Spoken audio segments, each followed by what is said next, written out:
hem dit que el moment de l'anàlisi potser ja ha passat i sempre hem de seguir fent anàlisis i fent-los ben fets, però el que és segur és que ara amb l'anàlisi sol ja no és el moment, no? I és el moment de l'acció, doncs potser podem prendre exemples, no pas amb competitivitat, sinó amb unió, perquè són molts els de l'Assemblea Nacional Catalana que estan preocupats, igual que ara jo estic expressant, perquè aquesta Catalunya independent sigui una Catalunya justa, independent i justa, i per tant dic prendre exemple, i dic no amb rivalitat, només faltaria, sinó amb col·laboració d'aquesta organització que s'ha pogut fer per al tema de la Catalunya independent des de la base, anant creant aquestes xarxes d'organització local que es van unint i que han aconseguit realment que hi hagi una no només majoria social, sinó una majoria social visible i organitzada cap a un objectiu que és la independència. Doncs bé, ara hem començat amb els companys de Telefònica i totes les iniciatives que hem dit per aquesta organització des de la base per una Catalunya independent i justa.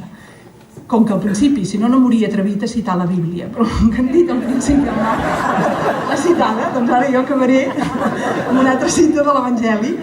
que el Marcos ha citat aquesta cita evangèlica de que no només de pa viu l'home. És veritat, això és una cita evangèlica, però n'hi ha una altra que diu: benaurats els qui tenen fam i set de ser justos.